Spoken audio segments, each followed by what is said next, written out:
We've made it to about 3/4 of the way, not even quite 3/4. There's a long stretch on the western side of Govardhan Hill where it's not much kata, not much places to visit, lots of walking, meditating, and praying to Govardhan Hill. Take note, this is one more time, hopefully the technology will work this time. We'll be hearing again these 8 prayers of Rupa Goswami praying to Govardhan Hill. A Sanskrit scholar named Amarendra Prabhu, who lives in Atlanta, from India. He somehow, I don't know how it happened, but he was watching our presentation, or I guess a YouTube recording of the presentation, and he gave me another melody, a second melody for the Mata Mayura melody and meter. Very nice. So we're going to have that, technology permitting. We're going to hear it one more time. We can sing it together. And Govardhana Parikrama Part 4. This is from the north looking south. And there you see the temple, the Gopal temple, Raya Gopal temple, where the Gopal deity of Madhavendra Puri was being worshipped for some years on top of Govardhan Hill. And here's this introductory slide to the Ashtakam, Govardhan Ashtakam, by Rupa Goswami. And there's the phrase Mata Mayura. Again, it's the phrase is right in the verse, the first verse, describing, well, you'll see. Here's the Krishna permitting, here's the narration. And if you like, you can sing along.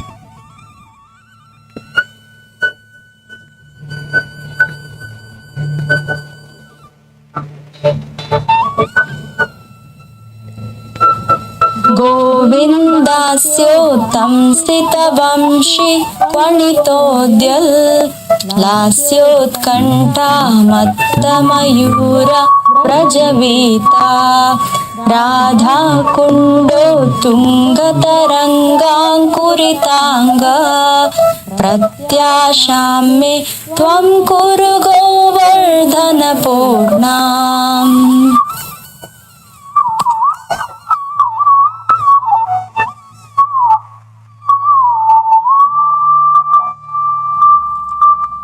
O Govardhan, surrounded by hosts of peacocks intoxicated by the desire to dance that is arising due to the enchanting melodies of the Vamsi flute, which decorates the beautiful face of Govinda.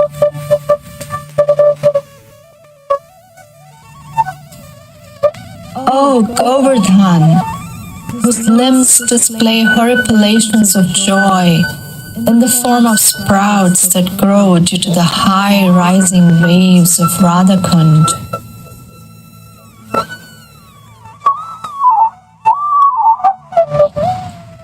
O Govardhan, please arrange the fulfillment of my desires.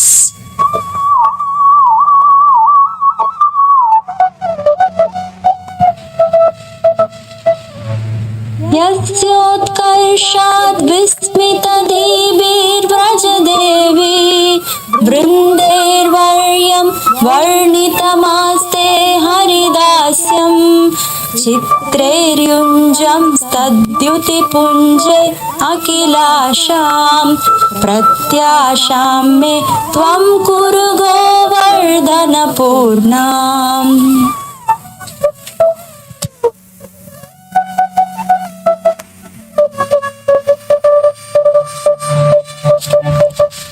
You are the one whose excellence caused the astonished groups of Gopis to describe you as Hari Dasa Varya, the greatest among servants of Hari. As you illuminate all directions by your various clusters of amazing light emanating from the transcendental moonstones, sapphires, rubies, etc. on your surface.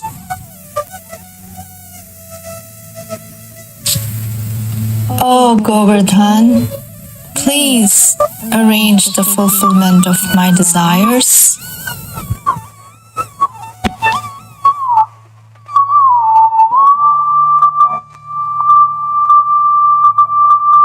विन्दद्भिर्यो मन्दिरतां कन्दरवृन्दैः कन्दैश्चेन्दोर्बन्धुभिरानन्दयतीशं वैदुर्याभे निर्जरतो ये अपि सोऽयं प्रत्याशां मे त्वं कुरु गोवर्धन पूर्णाम्।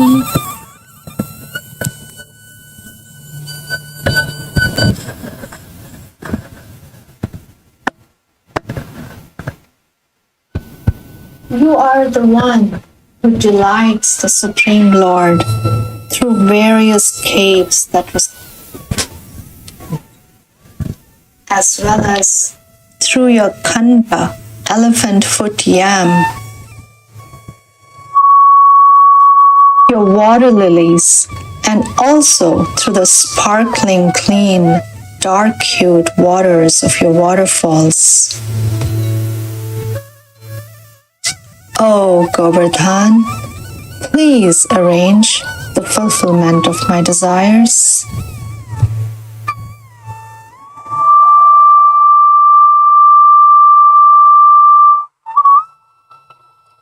शश्वद्विश्वालङ्करणालङ्कृतिमेध्यै प्रेम्णा धौतैर्धातुभिरुद्दीपितसानो नित्याक्रन्दत्कन्दरवेणु ध्वनिहर्षात् प्रत्याशां मे त्वं कुरु गोवर्धन पूर्णाम्।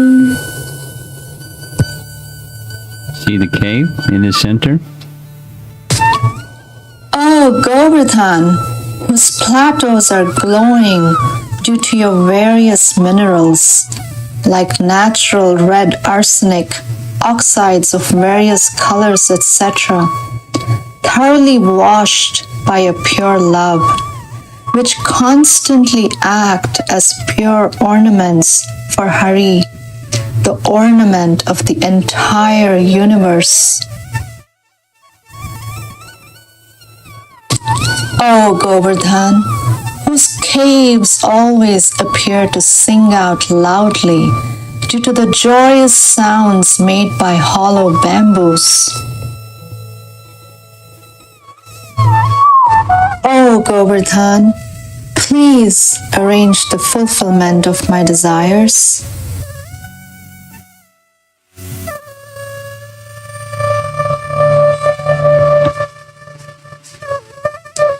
प्राज्याराजिर्यस्य विराजत्युपलानां कृष्णेनासौ सन्ततमध्यासितमध्या सोऽयं बन्धुर्बन्धुरधर्म सुरबीणां प्रत्याशां मे त्वं कुरु गोवर्धन पूर्णाम्।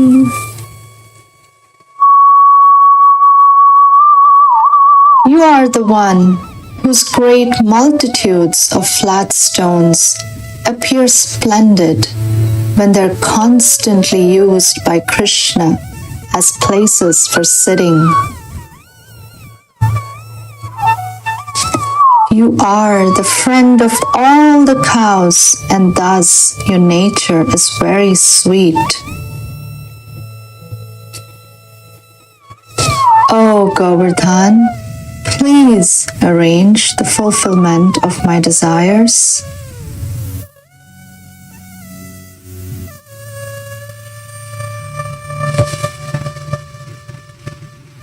निर्द्वन्द्वाना संहृति हेतुं धनवृन्दं जित्वा जम्बारातिमसम्भावितबादं स्वानां वैरं यः किल निर्यापितवान् सः प्रत्याशां मे त्वं कुरु गोवर्धन पूर्णाम्.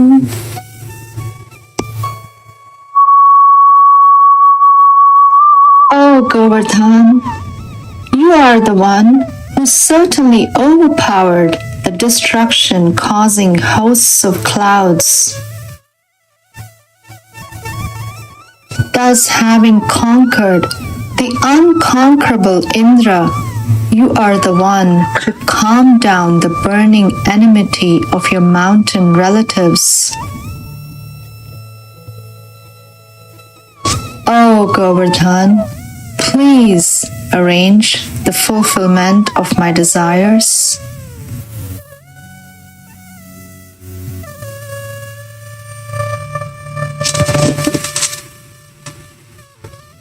बिभ्राणो यः श्रीभुजदण्डो परिभर्तुः छत्रीभावं नाम यथार्थं स्वमकार्षीत् कृष्णोपज्ञं यस्य मकस्तिष्ठति सोऽयं प्रत्याशां मे त्वं कुरु Govardhan पूर्णाम्.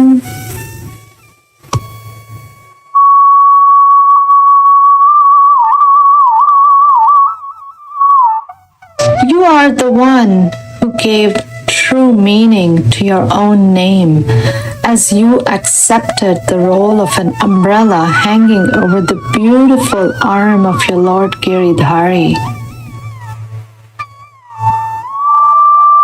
You are the one whose worship is established directly by Krishna's revelation.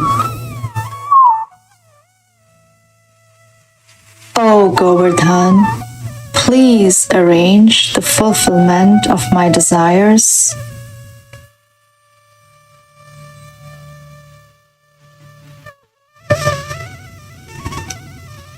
गान्धर्वाय केलिकलाबान्धवकुञ्जे क्षुण्णैस्तस्य कङ्कणहारै प्रयताङ्गा रासक्रीडामण्डितयोपत्यकयाढ्या प्रत्याशां मे त्वं कुरु Govardhan पूर्णाम्.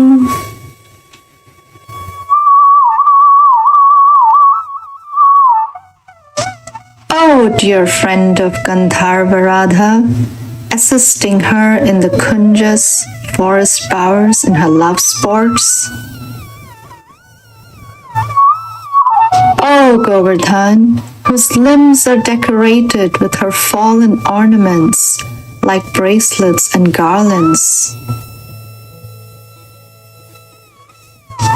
Oh, Govardhan, equipped with surrounding flat areas decorated with the signs of Rasalila.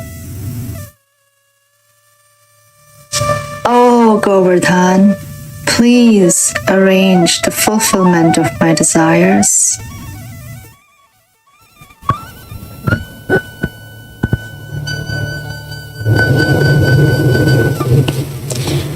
अदृश्यनि शेखरपद्याष्टकमेतत् कृष्णाम्बोध प्रेष्ठतटेद्यस्तव देहि प्रेमानन्दं तुण्डिलयं क्षिप्रममन्दं तं हर्षेण स्वीकुरुतां ते Hridayesh.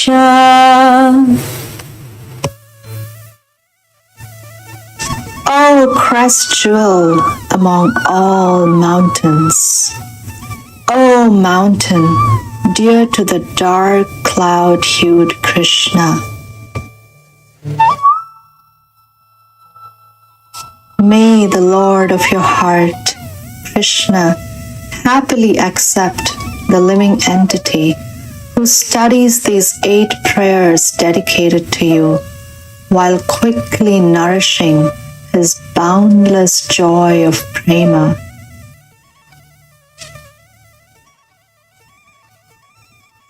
O Govardhan, please arrange the fulfillment of my desires.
Very sweet.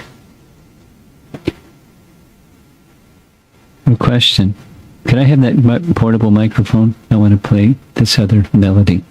Do you say this mantra when you worship your Shilas?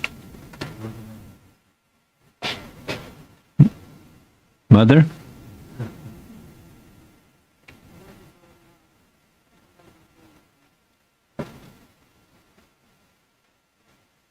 Should I send you a copy of the mantra?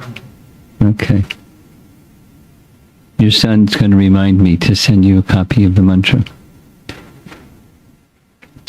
I thought it'd be nice to have you hear this other recording, and I hope it, plays properly. I don't trust technology anymore. Govindasyotam sitavam shikarnitodya lasyot kanthamata mayura vrajavita Radhakundo tunga taranga koritanga. Oh, phooey. You'll play it. Famous last words.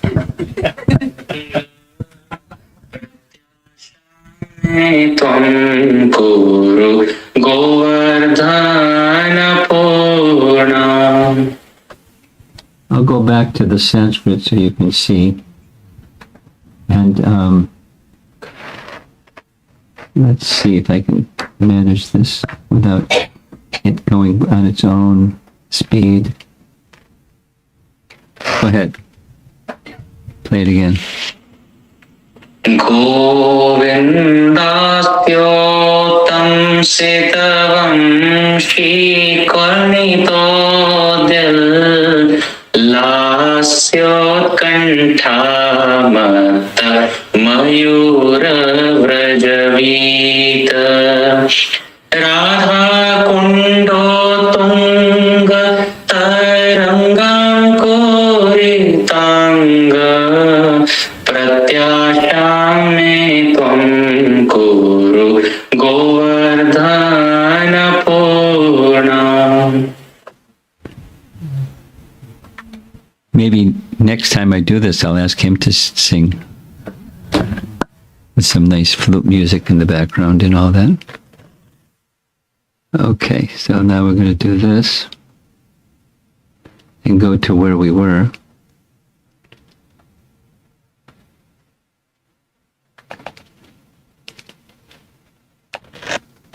So here's our mantra. Namaste Girirajaya Shri Govardhana Namine Ashesha Klesha Nashaya Paramananda Dayane. He's going to take a picture of it so that I don't have to send it to you. But if I send it to you, it'll have the diacritics and everything. Okay. Okay. Got it? Okay. This is where we left off. What do you recognize right there in the center? It's Manasi Ganga, right? Manasi Ganga.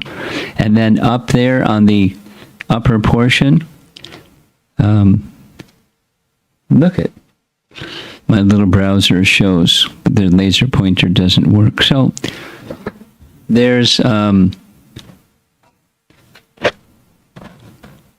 Sakistali. What happened here? There's Sakistali.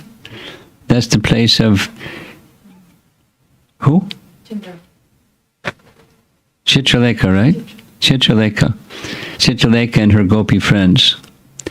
Just like Radha stays around at Varsana and the 8 gopis have their little villages near her, Chitralekha stays at this place, Sakistali, and her gopi friends are near her. And now we're going to continue passing through Govardhan town and going in a north direction, which goes on our screen from left to right. That's going in the north direction. And as we keep going further, we're going to come to Radhakund and Shamakund in the upper part. That's where we're headed. And that section right in there, that's where we're passing through. So here we go. This is just some scenes of Govardhan Hill. We're heading towards Akrura Ghat. And on the left-hand side of the Parikrama path, on the opposite side of Govardhan Hill, there are temples of various devas in, not exactly deity form. These are other forms. Durga, five-headed Lord Shiva, Hanuman. He's got a bloody club. There's his big club. And he's bonking somebody on the head. Krishna lifting Govardhan Hill. Again, Lord Shiva. Same style. Who's this one?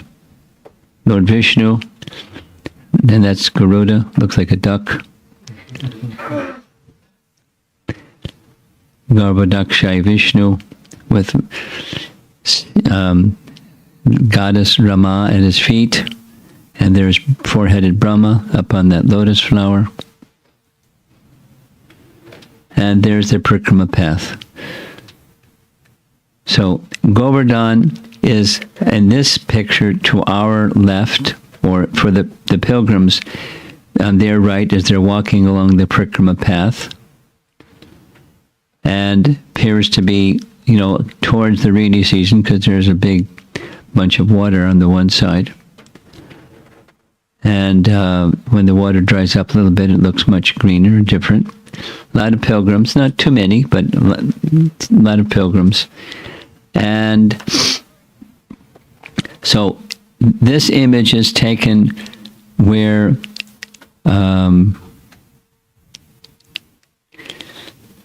let's go here. This is Manasi Ganga. And this is the bit of Govardhan Hill that rises a little bit and then declines a little bit. And then we're heading for Uddava Kund. So Uddava Kund is going to, the Govardhan Hill is from towards us. And here's the Kund itself. And there's the Uddava temple itself, and there's the Parikrama path with Govardhan Hill in this direction, what that means over here is Kusum Sarovar. You with me? It takes a while to get these directions. So let's go visit Uddava Kund. Here's what it looks like as you're approaching. And the temple, of course, is on the right-hand side, and the Kund is behind the temple. And here's the Kund behind the temple. These photos are taken at different times. This is when the water level is quite high. See, it's almost at the very top level of those extensions that go out into the Kund. And Divya Unmada is the mood of Srimati Radharani, divine madness, when Uddava, pictured there in the back, was sent by Krishna to carrying a letter to the Gopis. And the letter to the Gopis was really beautiful. And as he was reading his letter to the Gopis surrounding him were just hanging on every word that Krishna was communicating to them. I'd like to read some of that letter, his wonderful words to the Gopis. And then a little bit of Radharani's words as she's speaking to the bumblebee. You see the bumblebee up here? This guy? And she's just talking to the bumblebee as if the bumblebee was Uddava in her state of madness. This is taken from Uddava Sandesh. It's Uddava's message carried to the Gopis from Krishna.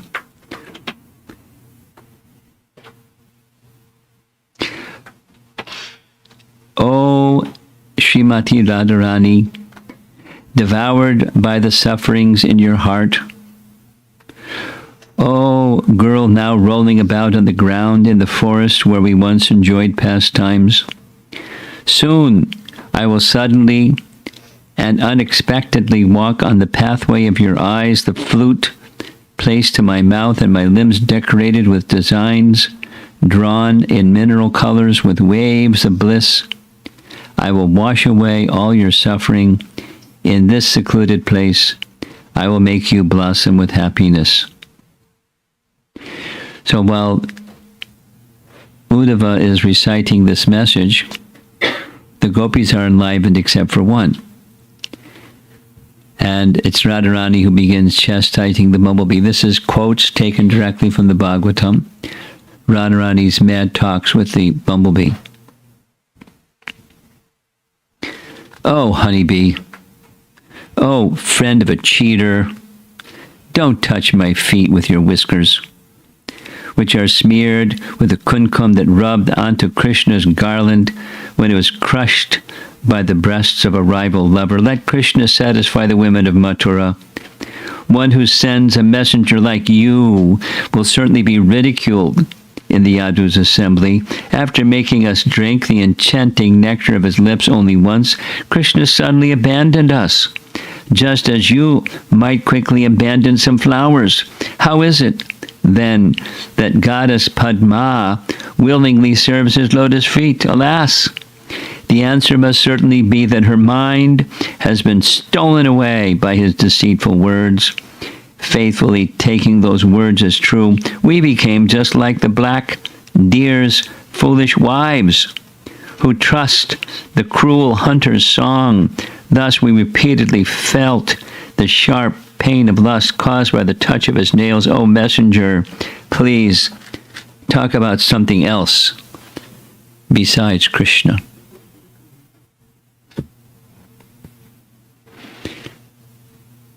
And after more and more and more of her angry talks with the bumblebee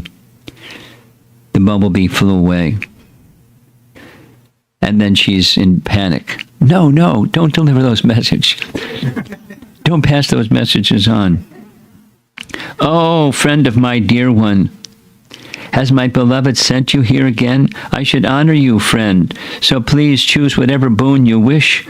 But why have you come back here to take us to him whose conjugal love is so difficult to give up? After all, gentle bee, his consort is the goddess Shri, and she is always with him, staying on his chest.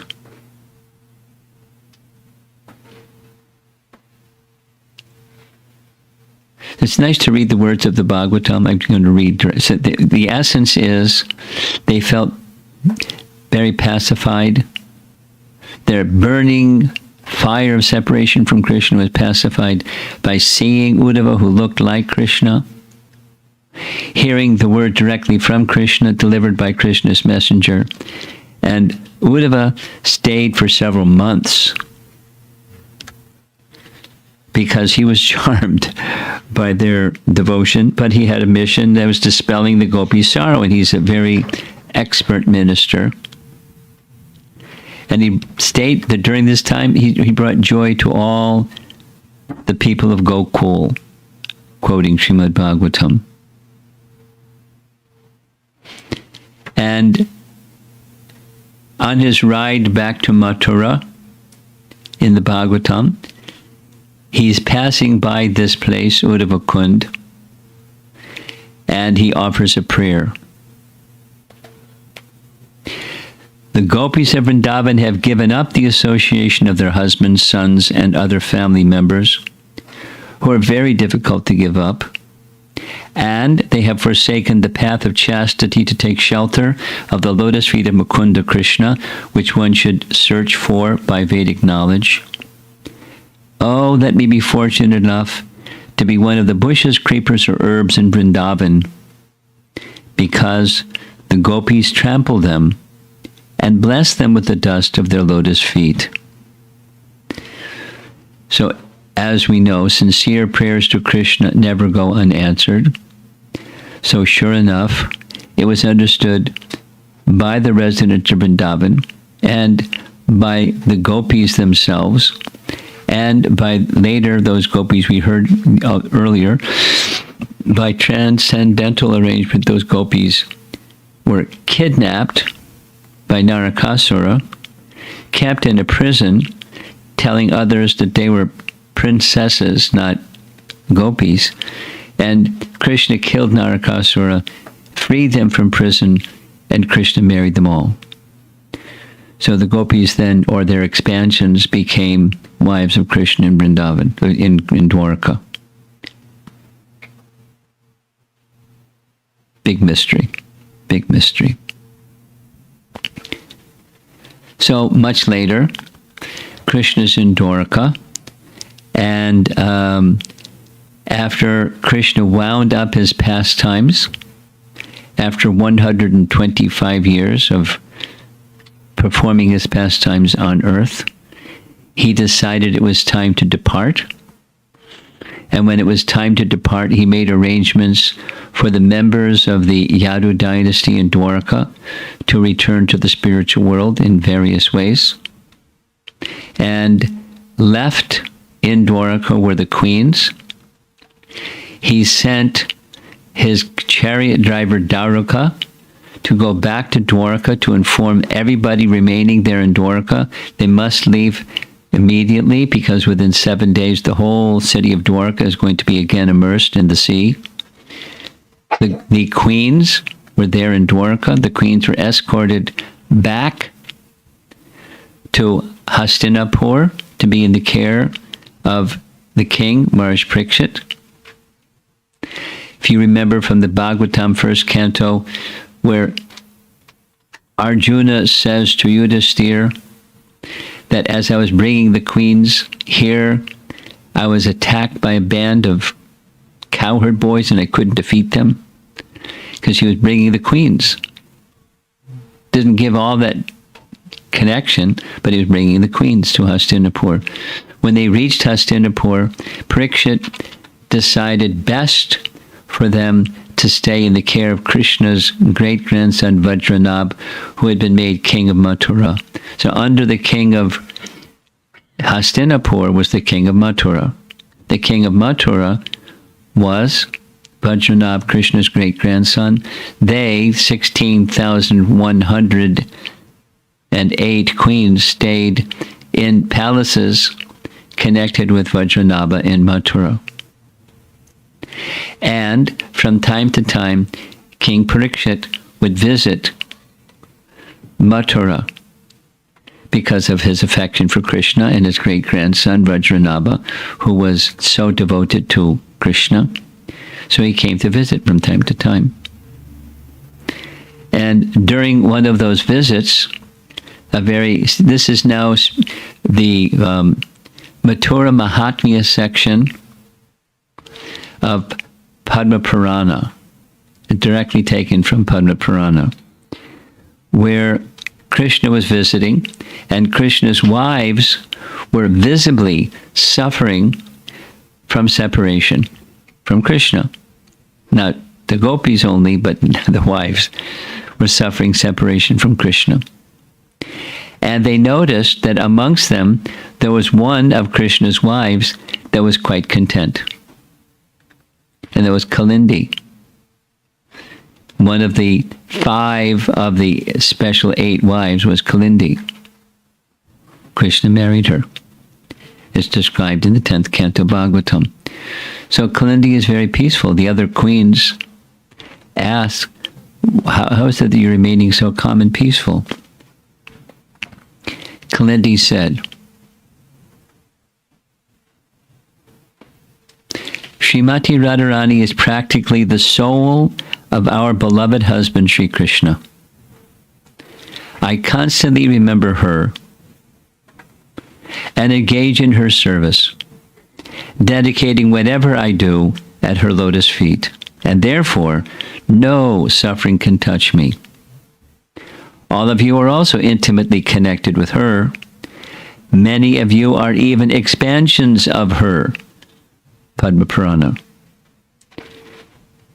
But somehow, in separation from Krishna, you have forgotten this fact. And this forgetfulness has caused the pain you're feeling. A similar thing happened when Krishna left Vrindavan. The gopis became overwhelmed with their feelings of separation from Krishna, while actually they were not really separated from him. Theirs was a type of reflection of separation. And when Uddava came and consoled them, their pain was extinguished. So now, if you're able to get Uddava's association, you'll also rise above these feelings and become absorbed in the happiness of eternal pastimes with our beloved Lord Krishna. So naturally, the queens want to know how to get Uddava's association. How are we going to meet Uddava? Solution. Kalindi said,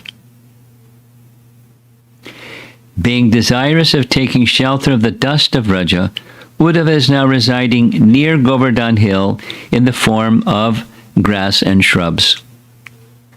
So, let us go to that place near Kusum Sarovar with Vajranabha and have a great festival of Sankirtan. It's right in Padma Purana. Chanting the holy names of Krishna, accompanied by mridangas, kartals, and other musical instruments. Padma Purana. In this way,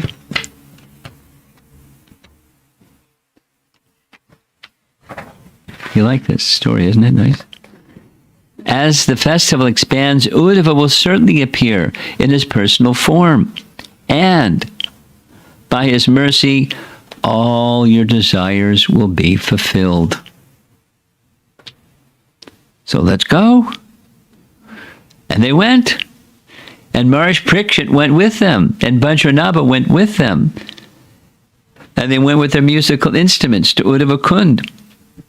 And they started having big Sankirtan festival. In front of their eyes, from amidst the grass, shrubs, and vines, Sri Uddava made his appearance. He looked remarkably like Lord Krishna, with his bluish complexion and golden-colored clothes, decorated with a beautiful garland of forest flowers and gunja. As he emerged, the beauty of the festival overflowed, just like when moonshine falls on crystal. Nice metaphor. Everyone forgot about everything else and simply fell at his lotus feet, crying tears of ecstasy. So as the kirtan subsided, Uddava then suggested, let us go to Kusum Sarovar and hear Srimad-Bhagavatam. Padma-purana. Let us go to Kusum Sarovar and hear Srimad-Bhagavatam, because in the absence of Krishna, Srimad-Bhagavatam brings the presence of Krishna. I understand here in Naperville there's a lot of enthusiasm for at least purchasing Srimad-Bhagavatam. And then comes hearing it, reading it together in your reading groups, and remembering Krishna through the message of Srimad-Bhagavatam.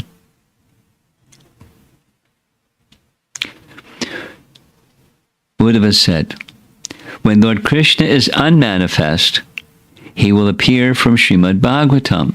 This is quoting Padma-purana. Whenever and wherever the devotee Bhagavata hears and recites the book Bhagavata, at that time and at that place Lord Krishna personally appears. Wherever a verse of Srimad-Bhagavatam or even half a verse recited, Lord Krishna and his beloved gopis manifest there. I hope you have that experience in your reading groups. Although Krishna eternally enjoys pastimes in Vrindavan, his beloved gopis were afflicted by feelings of separation. Therefore, he sent me there to impart the teachings of Srimad-Bhagavatam to them. The gopis of Vraja were thus freed from the pains of separation by accepting the teachings of Srimad-Bhagavatam according to their own intelligence. And even though I do not understand the mystery of the Bhagavatam myself, still I have experienced the wonder of this great literature. So Srimad-Bhagavatam Mahatmya, Chapter 3, Padma-purana. So off they went. They went to Kusum Sarovar, and for 1 month, for not just 7 days, 1 month, he recited Srimad-Bhagavatam for the pleasure of the gopis. And in their moods of being again connected with Krishna, the description is, one by one, they returned to the spiritual abode. That was how they disappeared. We heard how in the Prabhas Leela, the other residents of Dwarka, the Yadu dynasty members, returned. This is how the queens returned. Fascinating.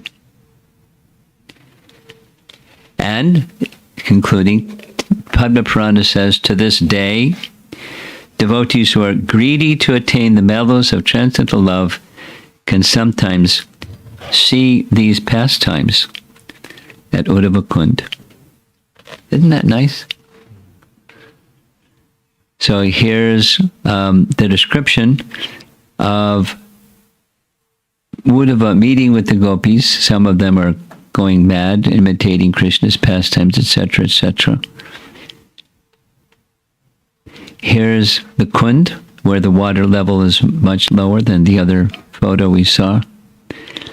Here is somewhere in between. The water has its own moods, and not only water levels. And there it is on a very bright day up on the roof. And look over there. You see in the background, there's Kusum Sarovar. That's how close they are. And in between, of course, is the sometimes appearing, sometimes disappearing feature of Govardhan Hill. And here's a yatra group having a nice time after probably a long walk around Govardhan Hill.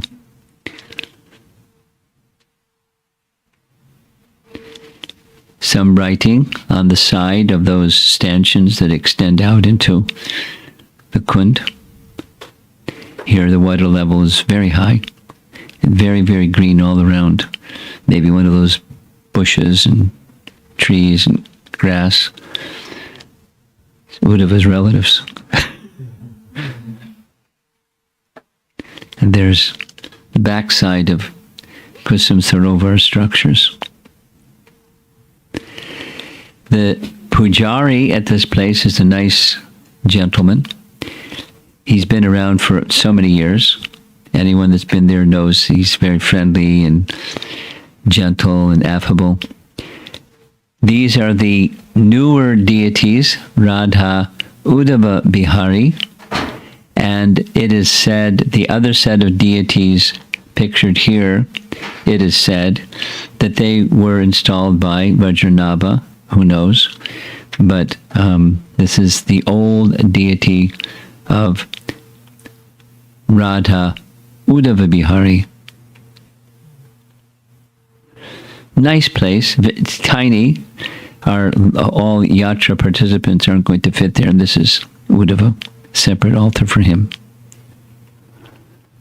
There he is, Uddava. And of course, Govardhan.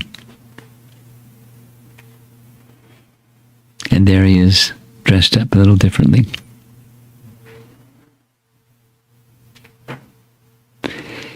Continuing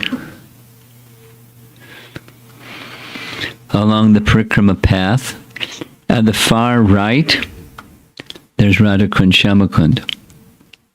Radhakund, this is Shamakund is square. Excuse me, Radhakund is square, Shamakund is not square. But that's the eyes of the peacock. We cross a canal that goes on either side of Govardhan Hill. It's a canal that connects directly with the river Jamuna. And here's an aerial view. We're going to see a number of photographs of Radhakund, Shamakund. This is an area that used to be, or was planned to be part of Shamakund, but this area pictured here, it was left alone. The reason it was left alone is, according to the history, you could say story, but history, is Raghunath Das Goswami had a dream in which the Pandavas informed him that they were along the side of Shamakund, so please don't chop us down. We came here to see the place of Krishna's pastimes. And so that part wasn't made rectangular. And therefore, that's what all these buildings are right here. And Raghunath Das Goswami's Bhajan Kutir is right in this area. There's a set of steps right here that go down into Shamakund. And the temple of Sanatan Goswami is almost directly across. This area here is where Sanatan Goswami's Madan Mohan temple and Bhajan Kutir, at least one of them. And we're going to visit some of these places. So the Parikrama path goes out this way, and we come in, we'll come in from this direction, and then circumambulate like this.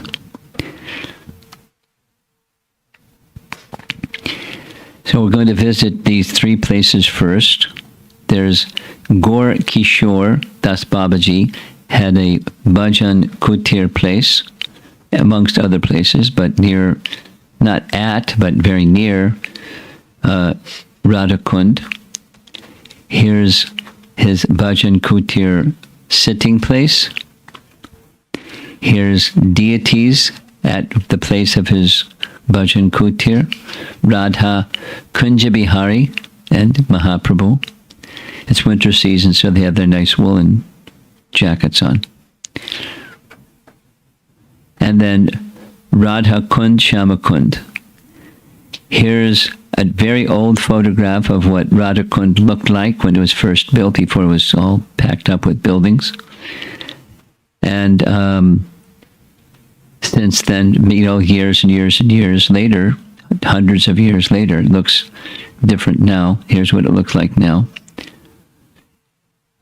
Photographed during the rainy season, off in the distance, those agricultural fields are flooded, and when the rainy season subsides, they become normal.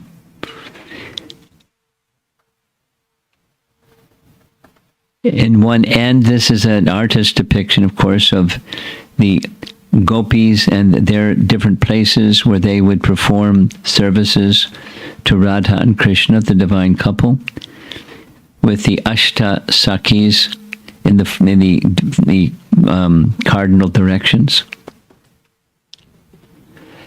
When you go on the Parikrama path, this is the first sight that you have of Radhakund.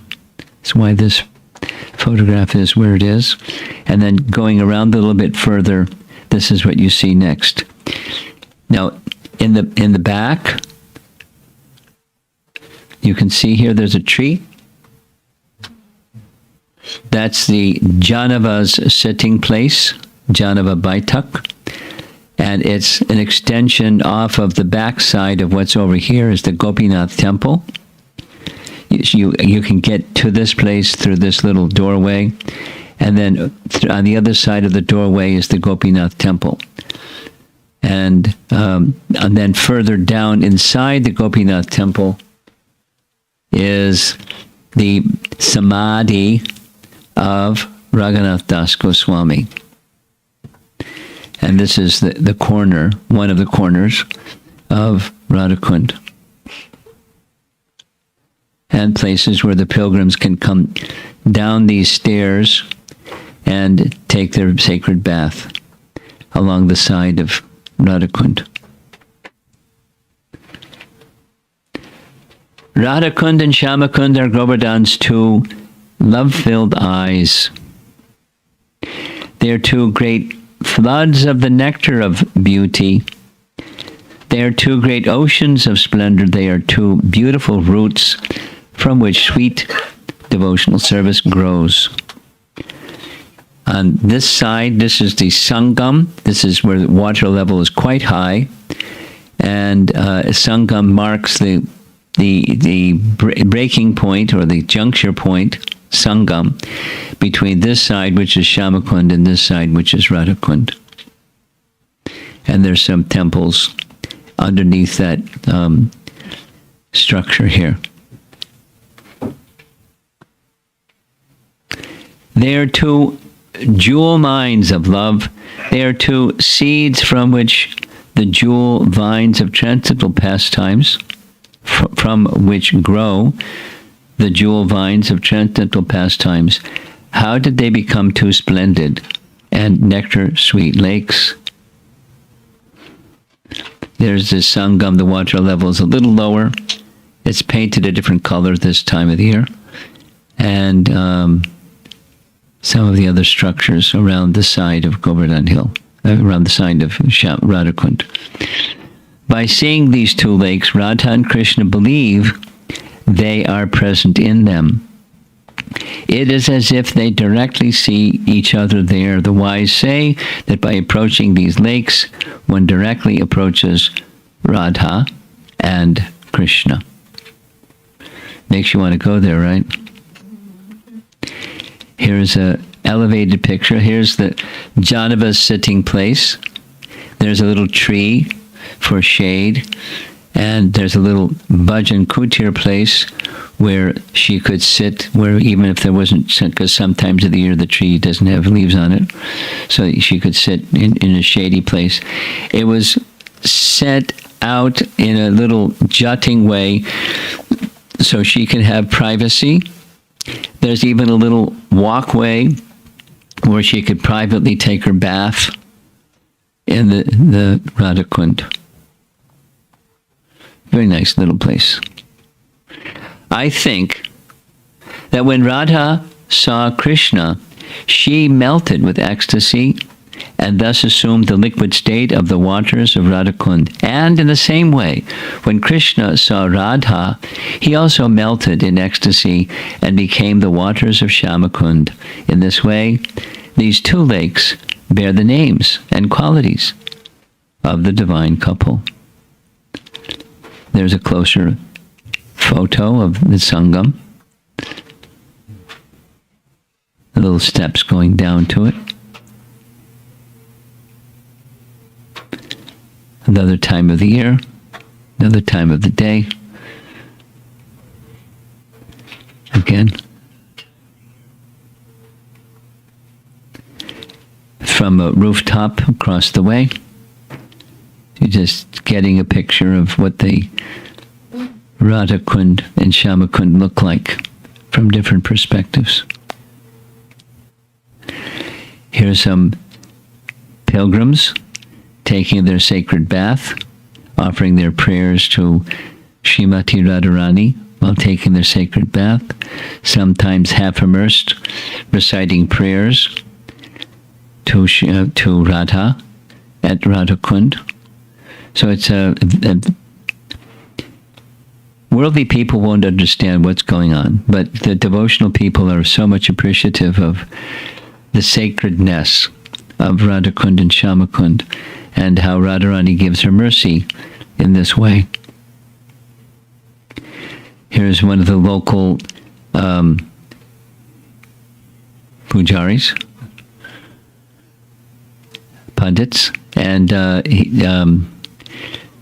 I forget his name, but he's one that Bhakti Chaitanya Maharaj knew from the time he was a little boy. And whenever Bhakti Chaitanya Maharaj comes, all the other, priests, they leave him alone because he belongs to this man.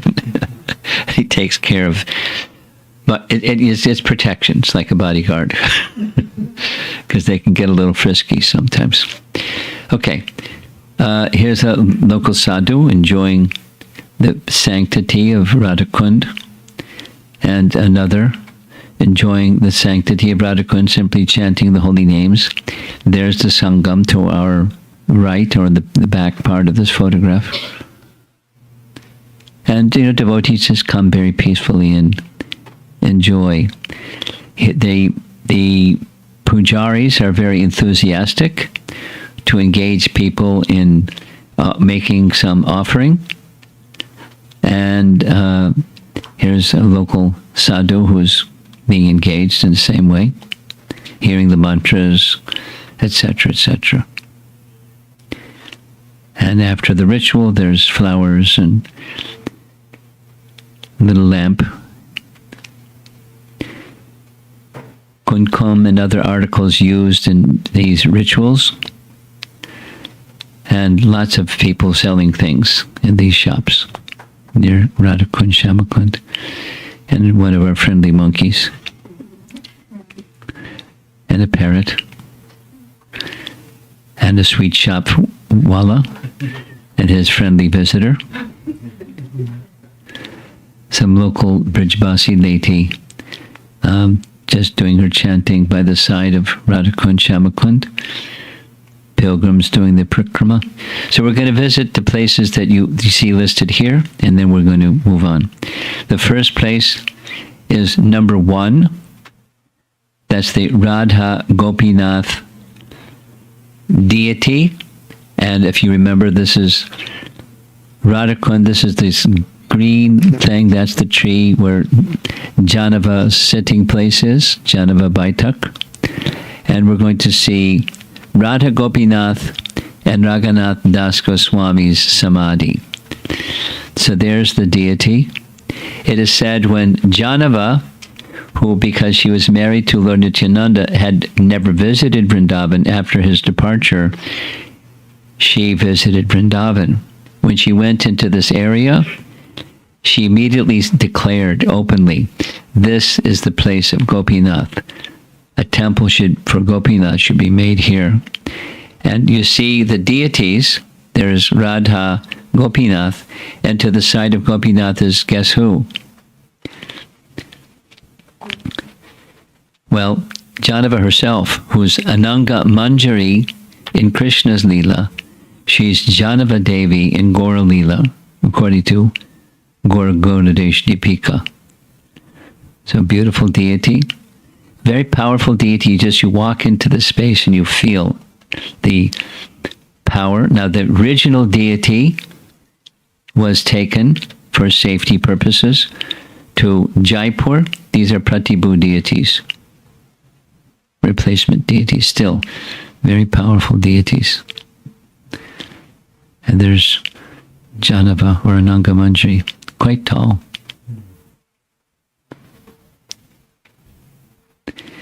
And so next, in the same temple area, number 2, that's Raghunath Das Goswami's Samadhi. He left his body here, and from the time he left his body, placed in Samadhi here, they began 24-hour kirtan. And it's that same 24-hour kirtan still going on today that inspired Indra Prabhu to establish 24-hour kirtan at the Krishna Balaram temple, which is still going on today, at least in 2 places in Vrindavan. There may be others. Here's the inside of that, his Samadhi. These celebrated paintings, you've probably seen them before. Up above is Raghunath Das Goswami chanting japa, where there's 2 tigers coming to drink water at Radhakund, and he's oblivious because he's so absorbed in chanting. Right in front of the Samadhi. And Sanatana Goswami is watching the whole thing. Okay. Number 3. You see number 3, the little circle there. It's a little bit remote, but not so remote. It's Radha Govinda temple. Here's the Radha Govinda deities. So that means Rupa Goswami spent some time here, and these deities of Radha Govinda were worshipped by him, as well as the Govindaji in downtown Vrindavan. Very beautiful deities, very nicely cared for deities. It's a little remote, so it's not so readily seen or visited. There's a Govardhan Shila. This Govardhan Shila has some history. The history is this Shila is known to be the tongue of Govardhan. How do we know that? Because when they were excavating, the workers were excavating Radhakund, as they were digging and digging and digging to make Radhakund, their instruments hit a rock, and the rock started to bleed. Not just, make a sound. It started to bleed. And so the workers stopped. And they told Raghunath Das Goswami what happened. He said, whatever it is, stop. That night in a dream, Krishna appeared and said, this is the tongue of Govardhan. Please place this tongue of Govardhan in a special place and worship the tongue of Govardhan. So the mark where the instrument hit the rock is on the rock still, you can see. And over the years, the worship has modified a bit. Here's what it looks like in some years ago, and it's even more fancy today. It's outside, this tongue of Govardhan is outside the Radha Govinda temple, and the Shila has its own shrine now. So these are some modifications over the years. And devotees like making offerings of flowers and different things to offer to Govardhan, the tongue of Govardhan. Moving along, you see number 4, that's the Jagannath temple. And there's a pujari at the Jagannath temple who I mentioned the very first day, Sarup Das Baba. Sarup Das Baba is the pujari, or maybe was. I don't know if he's still alive, and he wrote a book about the whole of Govardhan. And some of the maps that we saw were his maps from his book about Govardhan. I'm sure it's a very nice book. I've been meaning to get a copy, and I haven't gotten a copy. I'm sure there's nice details. Here's the Jagannath temple around the side of Radhakund. And now we're going to Jiva Goswami's Damodar temple. See where that one is, number 5. It extends right down to Shamakund, the property. So from the back of his property, you can see Shamakund. Here's the entrance. There's samadhis of who knows so many sadhus over the years along the outside, the boundary of the Jiva Goswami's temple. Here's the temple area itself, mandap area, and down further on the right-hand side, that's where the altar is. And the Bhajan Kutir place for Jiva Goswami is here. And here's the altar at Jiva Goswami's place by Radhakund. Here's a close-up of the deities, Radha Damodar. And of course, Govardhan Shilas down below.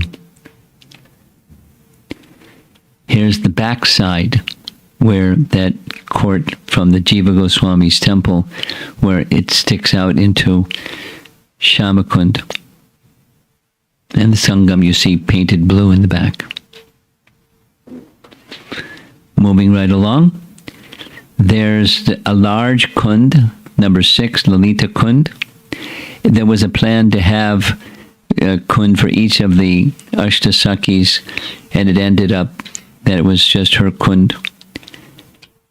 This is Lalita Kund, and then there's that larger watery area on the other side. This is a pastime of Krishna with the Gopis at Lalita Kund. There's Lalita Devi herself. All around Shamakund, Radhakund, there are these devotees that are selling Tulsi beads. And if you want to have a nice place to get a nice set of Tulsi beads, you'll surely find them. When they see that you're from the West, the price somehow goes up 3 times. But that's just the way it is. Or you can have somebody local go for you, because sometimes devotees want to buy a lot of beads to take back to the West. So they have some local person. Here's a close-up photo. Many different styles and shapes and neck beads and necklaces and all kinds of things. Then number 7, you see where that is placed at Shamakund. It's the sitting place of Chaitanya Mahaprabhu. When he came to discover Radhakund, Shamakund, this is where he would sit. And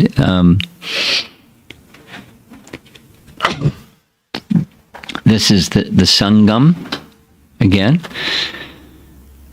between the 2 kunds. This is the place where he would sit. There's some nice paintings all around, paintings of Mahaprabhu, Leela. And inside, this is his actual sitting place. And he would sit and chant the holy name very peacefully and transcendentally.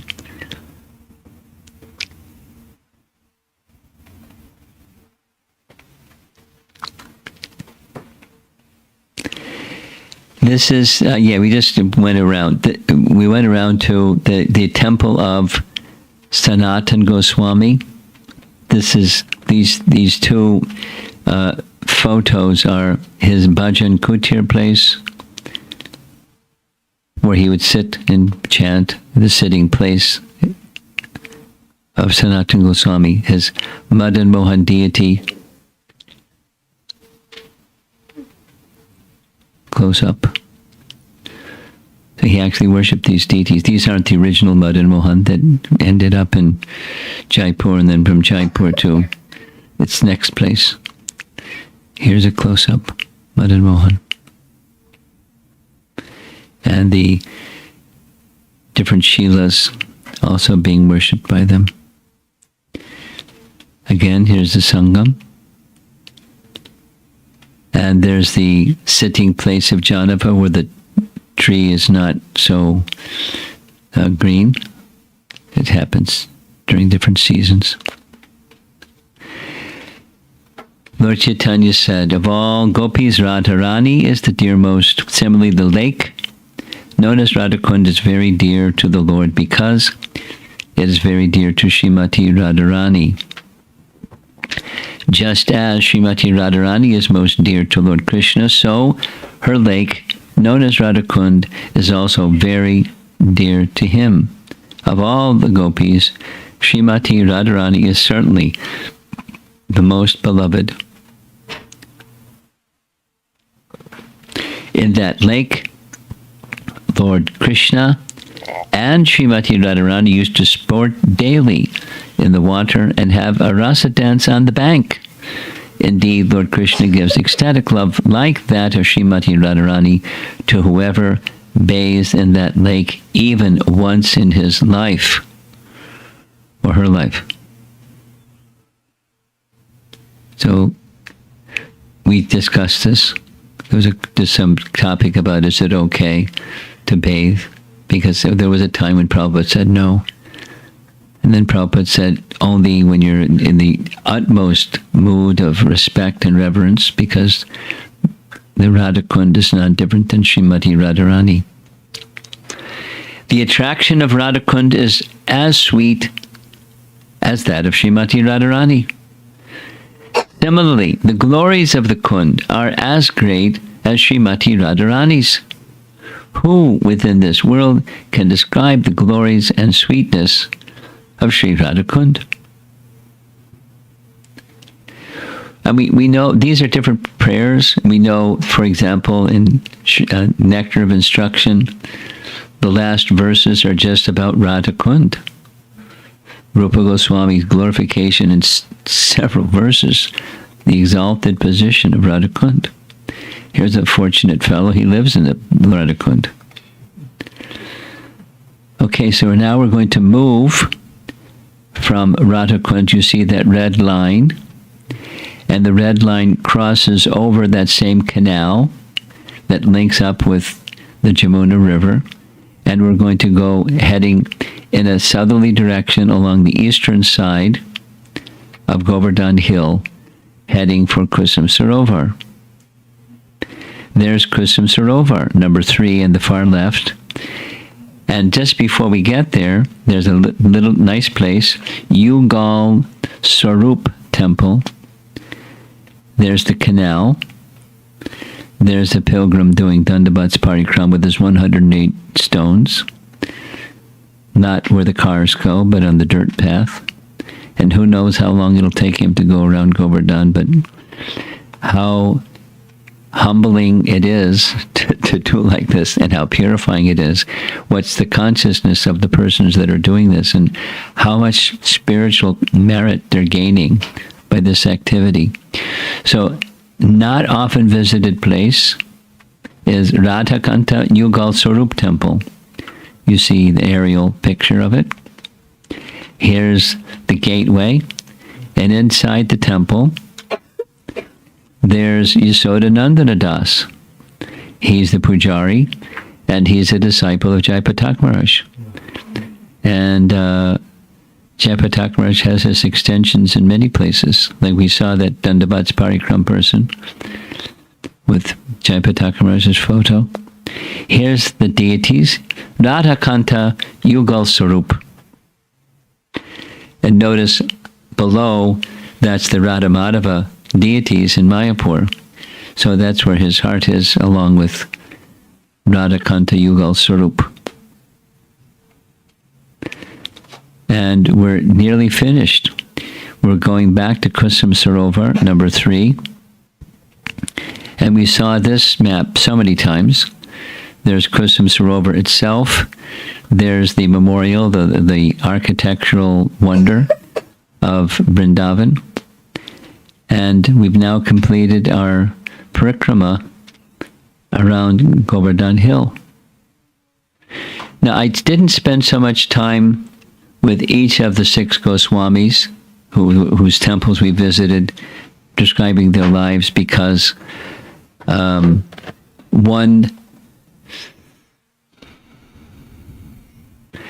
One time I visited all of the places for 14 days. No, 14 classes, all the places around Radhakund. So if you're interested to know the details, they're all recorded. And then I became so inspired, I had a separate seminar that's just on the 6 Goswamis. If you want to know about the lives of the 6 Goswamis, you can go there. Details and details and details and details. But this is about Govardhan, so I didn't go into all those details. We'd be here till midnight.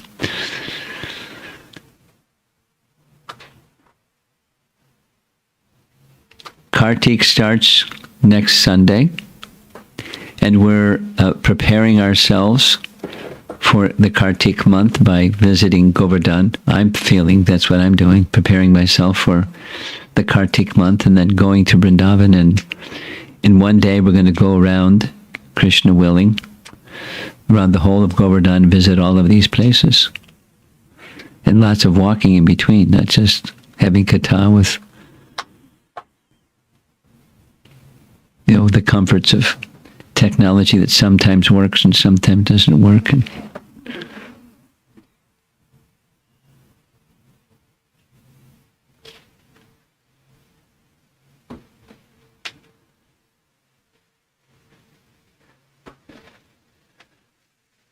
it's 8 o'clock. Any discussion?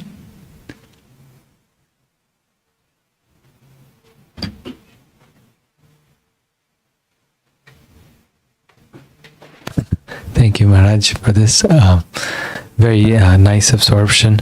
You had shown a picture of Giriraj Sharma, and the last time I went, he has passed away.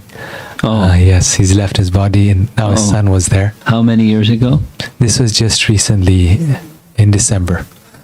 Last December. I don't know when exactly. It seemed like he had just passed away a few months before that. Yes.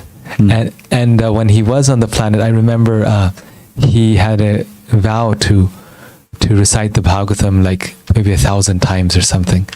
He was always reciting the Bhagavatam.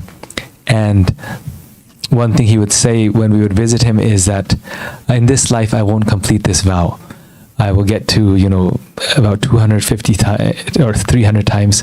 In my next life I'll come back and I'll complete my vow. So he was also very, he knew what he was doing. But the thing that I always used to wonder is, he was at Uddava Kund, and why was he reciting the Srimad-Bhagavatam? And, why he had this vow so many times. And the pastime that you described today about Vajranabha and everyone coming there and Uddava reciting Bhagavatam to them, seemed to maybe shed some light on that connection. Yes, make the connection. Well, he most certainly knew the pastime from Uddava Kund. He's got to know the pastime. Yes. And so his dedication may have been inspired by that. Likely he was inspired by that pastime. Yes. Somebody asked me the other day, maybe it was in the past 1 or 2 days, why is there so much, although the Bhagavatam doesn't mention Radharani by name, the other Puranas mention Radharani by name and have pastimes like this. It's quite okay. The other Puranas, Shukadev goes, there's different explanations of why Shukadev didn't say her name. But one of the explanations is it would have been too much ecstasy for him. He wouldn't have been able to complete the Srimad-Bhagavatam, so he didn't mention her by name.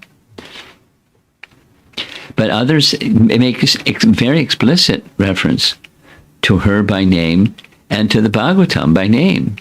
It says it's Bhagavad Purana, and the reciting of the Bhagavatam. It's right into the whole big section. How important is the Bhagavatam and the reciting of Srimad-Bhagavatam and what it means? So it's not just Srimad-Bhagavatam says, the other Puranas say. After Krishna's departure from this world, Krishna entered into this world through the medium of Srimad-Bhagavatam. So how important? Very important. And some persons have understood its importance. Some persons are learning about its importance, and whatever stage or trajectory one is in spiritual life and becoming acquainted with Krishna, it's magic.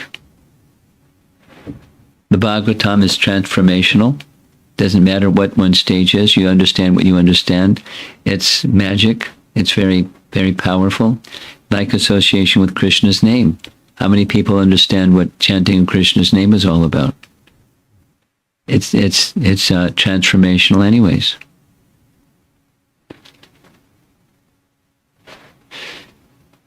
Anyone else? I thought so.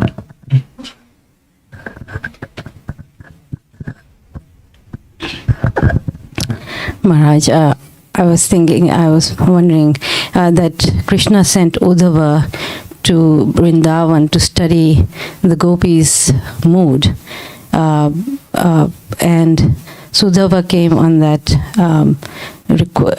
request, and we see how the queens are glorifying. You told us about Kalindi and how she was glorifying Krishna's relationship with Radha, and then we see Bhishma Dev, how towards the end of his life he's glorifying the Gopis.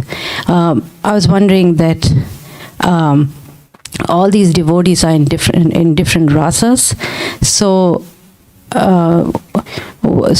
is it because the whole spiritual world is permeated with more on the Madhurya ras level, and everybody is assisting in some way or the other? In reality, yes, but it's not acknowledged all over the place.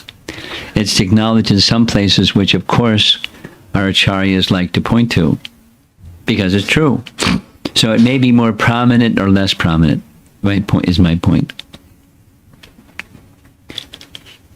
In the course of preparing for going to Vrindavan, I mentioned this already, but I came across it again today. In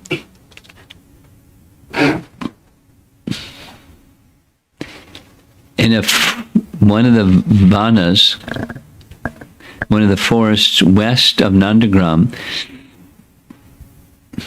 trying to remember the name of the forest, the Pandavas spent time there also. And Yudhisthira built the palace, and they had great appreciation for the residents of Vrindavan. Now, it doesn't specify that they had a particular appreciation for Madhurya Rasa, but the Madhurya, in the sense of sweetness, they had appreciation for.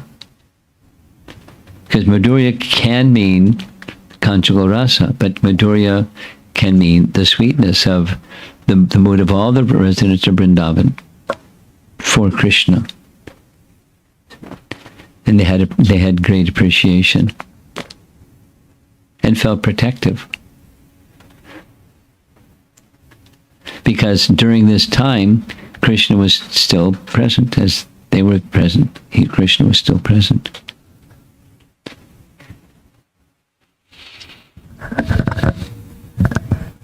Anyone else? Online. Pass the microphone.